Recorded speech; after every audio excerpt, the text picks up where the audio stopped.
जय हिंद स्टूडेंट्स। मेरे channel my class में आपका बहुत बहुत स्वागत है। आज मैं इतिहास विषय पर भारत में पुरापाषाण काल संस्कृति इस टॉपिक पर मैं आपको जानकारी दूंगा। मैं काफ़ी समय से यह सोच रहा था कि आपके लिए इतिहास विषय पर ऐसे अध्ययन सामग्री लेकर के आऊँ ताकि आप उसको बहुत आसानी से पढ़ सकें, समझ सकें और कंपटीशन में आप इसको बहुत अच्छी तरीके से इसको हासिल कर सकें ताकि आप कंपटीशन में इसमें सफलता पा सकें। मेरा जो लेक्चर वीडियो है आज पाषाण काल संस्कृति पर है। ये लेक्चर वीडियो भारत में पुरापाषाण काल की जो संस्कृतियां हैं कैसे आई हैं इसके बारे में मैं आपको जानकारी दूंगा। तो जो पुरापाषाण काल की संस्कृति है इसको सामने लाने में जो हमारे आर्कियोलॉजिस्ट हैं उनका बहुत महत्वपूर्ण योगदान रहा है। उन्होंने इतिहास में अध्ययन के रूप में इस काल को 3 भागों में बांटा है ताकि स्टूडेंट्स इस काल को बहुत आसानी से समझ सकें। जैसे निम्न पुरापाषाण काल जो कि 2.5 लाख ईसा पूर्व से 1 लाख ईसा पूर्व तक है। उसके बाद मध्य पुरापाषाण काल 1 लाख ईसा पूर्व से 40,000 ईसा पूर्व तक है। नंबर 3 उच्च पुरापाषाण काल जो कि 40,000 ईसा पूर्व से 10,000 ईसा पूर्व तक है। तो ये पाषाण काल एक आदि मानव के लिए एक तकनीकी थी जो कि उस समय पाषाण को उन्होंने इस तरीके से तराश करके बनाया जो कि उनके आप ये समझते हैं कि उस जंगली जीवन में जीने का एक साधन था। उन घने जंगलों में रहने के लिए उन्होंने ऐसे औजारों का प्रयोग किया जो उनके जीवन रक्षक बन सके। इसी को उन्होंने पेबुल कहा है। पेबुल, तो स्टूडेंट्स पेबुल का मतलब होता है ऐसा गोल पत्थर जो सोहन नदी जो कि सिंधु नदी की सहायक नदी है, सोहन नदी, उस नदी के तेज बहाव में काफ़ी दूर तक जब वो बहकर निकल जाते हैं तो ये पेबुल गोल मटोल जो पाषाण है, पत्थर है, ये एक तरफ से सपाट होता जाता है। और जब एक तरफ से सपाट हो जाता है तो इसी को पेबुल कहते हैं। पेबुल का मतलब एक पत्थर है, पत्थर इस तरीके से आप समझिए, पत्थर पाषाण है। और जब इस पत्थर को एक हिस्से पर इसको तराश करके इस पे जब धार बना दी जाती है, इसको आप इस तरह से देखिए, ऐसे यहाँ पर जब धार बना दी जाती है तो इसको कहते हैं चापर। सिंगल जो धार होगी उसे चापर कहा जाएगा। और जब हम इस पेबुल पर दूसरी तरफ भी धार बना देंगे, इस तरफ भी, तो ये हो जाएगा चापिंग। चापिंग, ये चापर हो गया और ये चापिंग हो गया। इस पर से देखिए, चापर, चापर, ये पत्थर को तराश करके बनाया है।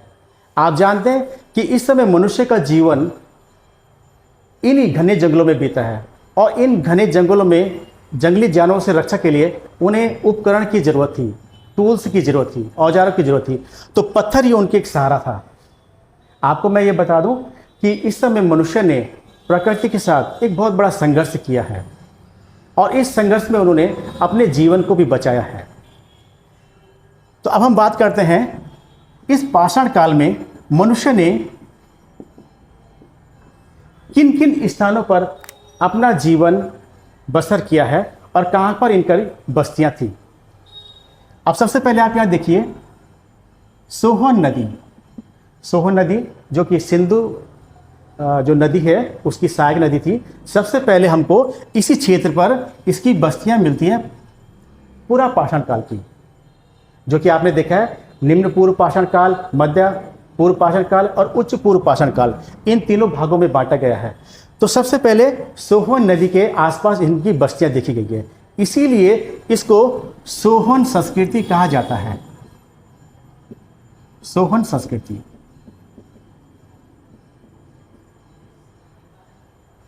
और आपको इस जानकर के बड़ा आश्चर्य होगा कि ये पूरा जो युग है इस समय का, ये एक हिम युग था। हिम युग, सभी तरफ बर्फ है और जब धीरे धीरे बर्फ पिघल करके सामान्य होने लगी तो जीवन भी क्या है कि इनका थोड़ा सा आराम से इनका एक जीने लायक हो गया हिमयुग के बाद। ठीक है, अब देखते हैं हम यहाँ पर पे कि निम्न पूर्व पाषाण काल किन किन क्षेत्रों पर था। जैसे आपने देखा सोवन क्षेत्र, उसके बाद कश्मीर का क्षेत्र,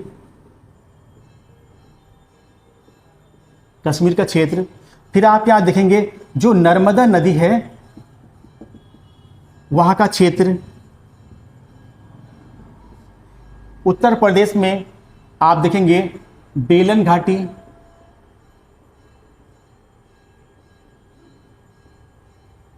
बेलन घाटी, ठीक है, और दक्षिण में आप देखेंगे मद्रास में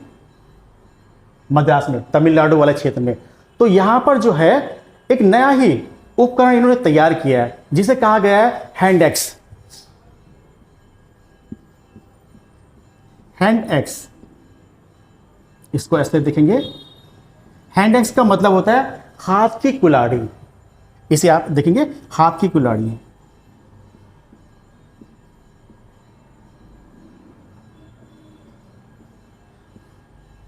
तो तमिलनाडु में जो इस संस्कृति का जो जन्म हुआ है इसको हैंड एक्स संस्कृति भी कहते हैं। और ये जो जगह है ये है अतिरिपक्कम, जो यहाँ पे तमिलनाडु में है, इसका जगह का नाम है अतिरिपक्कम। इसको ऐसे देखिए आप,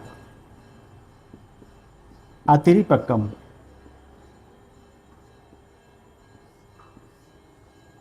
यहां से हमें पत्थर के उपकरण बहुत ज़्यादा मिले हैं।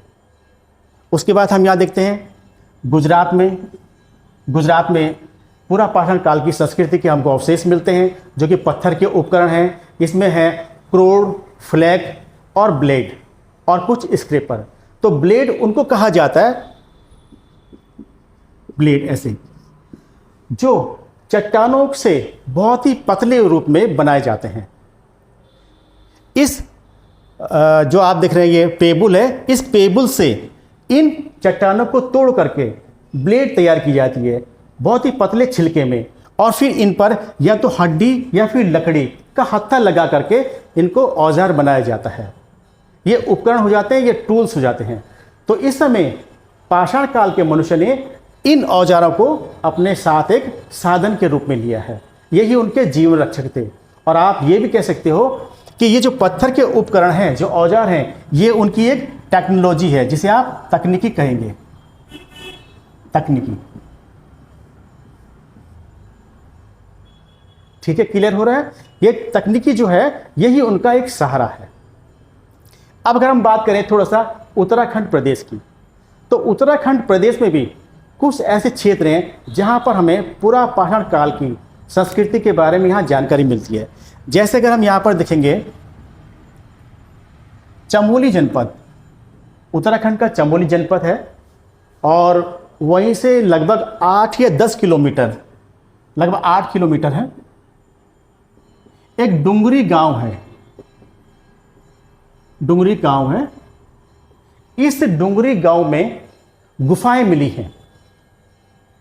डुंगरी गांव में गुफाएं मिली हैं और इसको उन्होंने कहा है गोरखिया गुफा। गोरखिया गुफा। डुंगरी गांव में जो गुफा मिली है वो है गोरखिया गुफा। और उसी के बाद आप यहां देखेंगे अल्मोड़ा में, यहां पे आप ऐसे देख लेंगे अल्मोड़ा।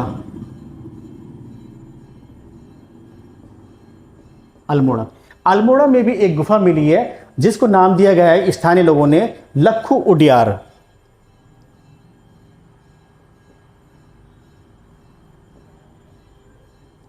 लखू उडियार। तो ये जो गुफाएं हैं यहां पर पूरा पाषाण काल का मनुष्य रहता था।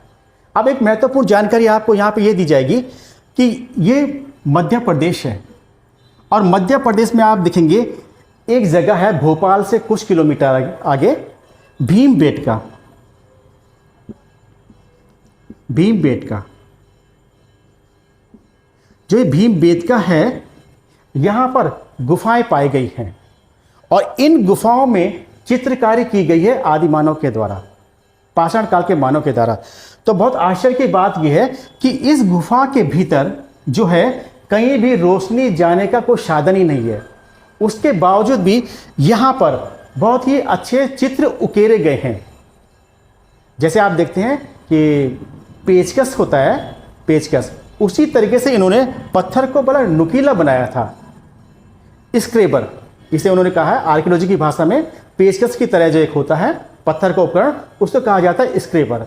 तो उस स्क्रेपर की सहायता से उन्होंने यहाँ पर चित्र बनाए हैं। तो ये चित्र भी कई हैं, जैसे किसी पशु का चित्र है, किसी पक्षी का चित्र है, नृत्य करते हुए ग्रुप समूह में उसका चित्र है, या फिर ग्रुप में जो शिकार कर रहे हैं वो उसका चित्र है। तो जो चित्र आपने देखा होगा कि जो चित्र यहाँ पर मिले हैं भीमबेटका की गुफा में, वही चित्र आपको यहाँ गोरखिया गुफा में और लखू उडियार गुफा में मिले हैं।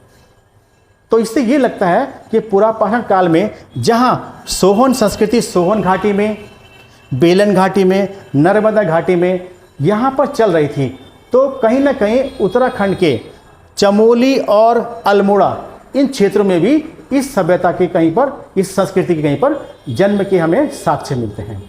और आज भी इसके जो प्रमाण हैं वो हमारे पास गढ़वाल विश्वविद्यालय जो श्रीनगर है, HNV, वहाँ पर रखे गए हैं संग्रहालय में। तो कभी आपको जाने का मौका मिले तो आप इस संग्रहालय में जाकर के इन चीज़ों को आप देख सकते हैं और इतिहास की जो चीज़ें हैं उसका आप नॉलेज अपना बढ़ा सकते हैं। तो आज के लिए इतना ही, नेक्स्ट वीडियो में फिर मिलेंगे। जय हिंद, थैंक यू।